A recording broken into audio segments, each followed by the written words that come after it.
Welcome to People and Profit. I'm Kate Moody. Today, I'm pleased to be joined by Jayati Ghosh, Professor of Economics at the University of Massachusetts Amherst and newly appointed co-chair of the Independent Commission for the Reform of International Corporate Taxation. Thank you so much for being with us on France 24 today. That organization that you've recently become the co-chair of is calling for emergency taxes on multinational corporations to help deal with the inflation crisis and growing government debt.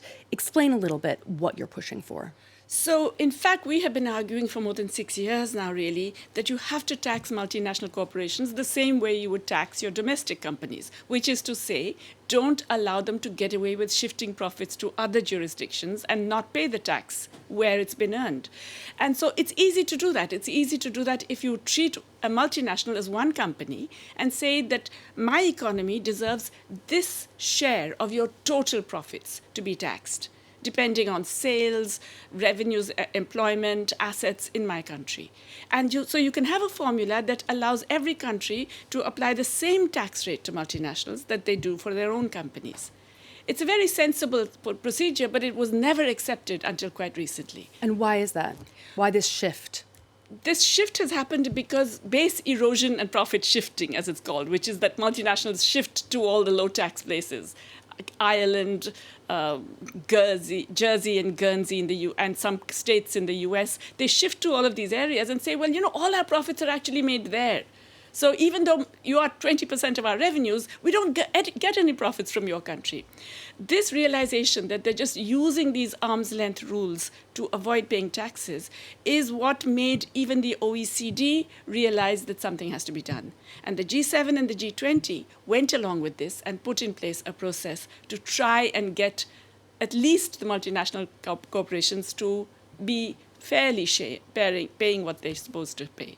Now, we'll come back to this question of the OECD framework deal in just a minute, but I want to ask you specifically about the global energy crisis. Energy prices are skyrocketing for households and businesses around the world, and one of the solutions that some governments are putting forward is the possibility of a windfall tax on energy giants. Is that the right solution, and are governments really going about it the right way, do you think? Well, to do a windfall profit tax is a no-brainer. You cannot have massive profiteering in the middle of a humanitarian catastrophe, which is really what's happening. So that's absolutely essential and kind of obvious. The difficulty is, how do you establish how much is windfall? How much is normal? How much is, be a super normal? It's very complicated. So what we're suggesting is make it a gradated profit tax, which is to say the higher your taxes and the greater they are above previous years, the higher your tax rate. But then, if we look, for example, at the United Kingdom, which is one of the countries that's really in the depths of an energy crisis, the new Prime Minister has said that she's not in favor of a windfall tax on energy companies because she's worried that it will affect their willingness to invest and create jobs in the years to come. How would you react to that? It's a very foolish position. This has never happened. And furthermore, all of the incentives given to companies to make them invest more have typically never worked. In India, in 2019, our finance minister gave a massive tax cut to large corporations, saying this will generate investment. No, nothing happened. They just got more profits. That's all. On a wider scale, we've had years of gridlock on this idea of a minimum corporate tax rate. There was a breakthrough in the last 12 months or so. More than 130 countries signed on to this OECD framework, which would agree to impose a minimum rate of 15% tax on multinational corporations. Do you believe that international deal will really be implemented, and when? Well, first of all, it's a really watered-down deal from what we hoped for. We had been asking for 25%, which is the median of all corporate tax rates. Most developing countries have higher profit taxes than 25%. But the United States government and Janet Yellen had suggested 21%, which is still okay, which is still reasonable. It's got watered down to 15%, which is close to the profit taxes of tax havens like Ireland. So it's much, much lower. Now, even that is being contested, which suggests that there is no appetite for large countries which are very successfully lobbied by their big corporations. So not necessarily a game changer in your point of view. Right now it's stuck. Does that mean nothing will change? No, because if a few large countries implement it, that already changes, if you like, the state of play. What about countries that haven't signed on to that say, no, we're just going to go our own way and perhaps continue to be tax havens? Actually, the interesting thing is that the countries that have refused to sign on it are not tax havens.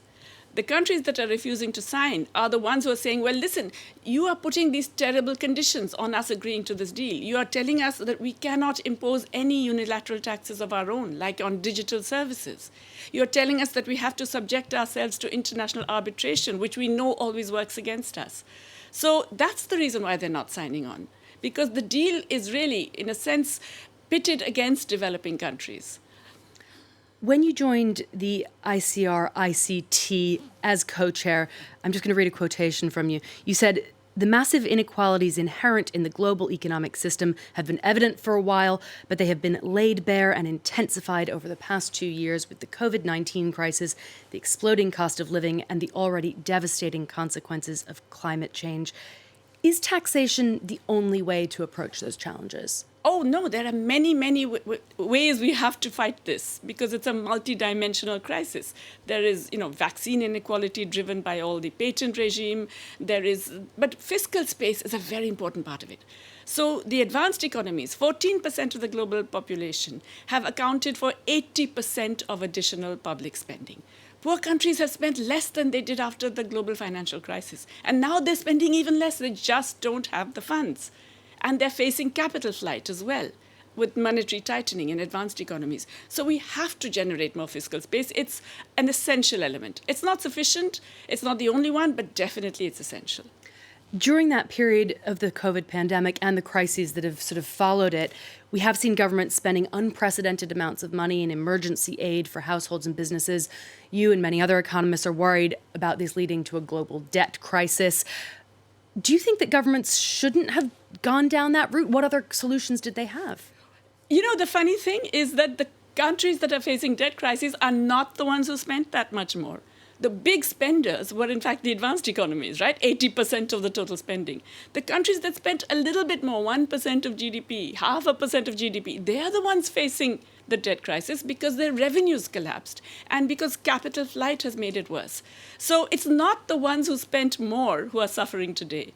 It's the ones who have been caught in this incredible sort of tight network of a global debt system in which bond markets play a very powerful role, where any hint of some instability causes a flight out of that country. They're the ones facing a debt crisis. Well, let's talk a little bit more about the problems facing developing countries at the moment.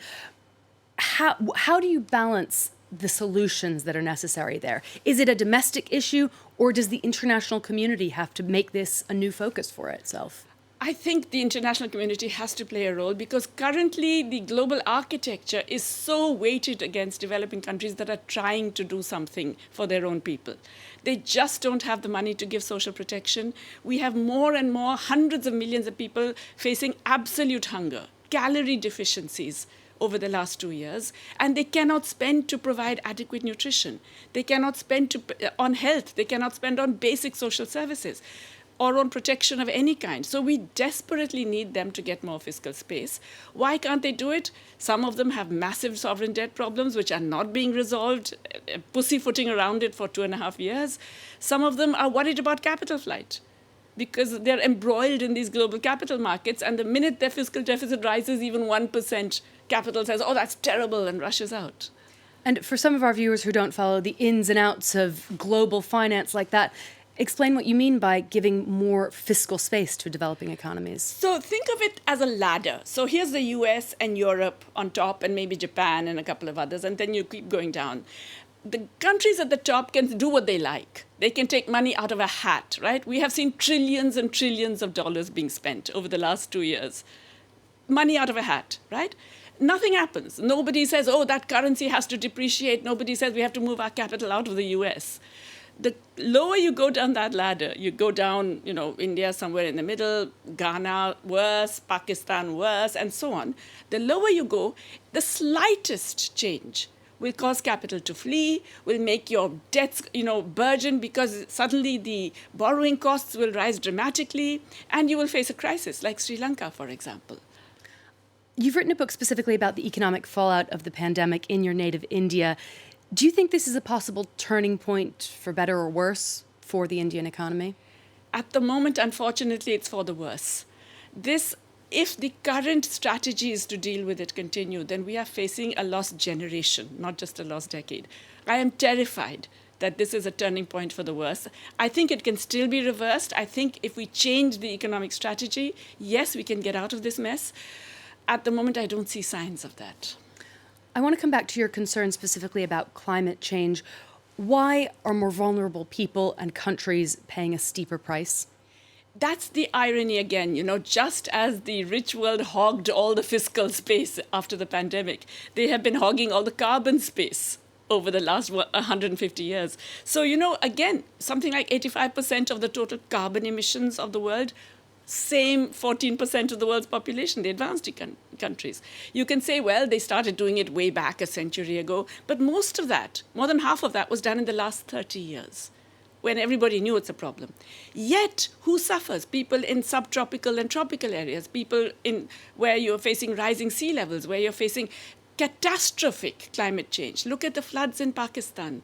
Look at the melting of glaciers and the impact it's going to have across Asia. Look at the changing salinity of the soils across so many of these cultivable areas. Look at the new pests emerging in Africa. So the countries that didn't contribute to the problem and cannot afford to deal with it are the ones facing the worst crisis. Jayati Ghosh, thank you so much for joining us today on People and Profit. It's a pleasure. Thank you. And thank you for watching. Don't forget you can get in touch with your comments and questions on social media. Bye for now.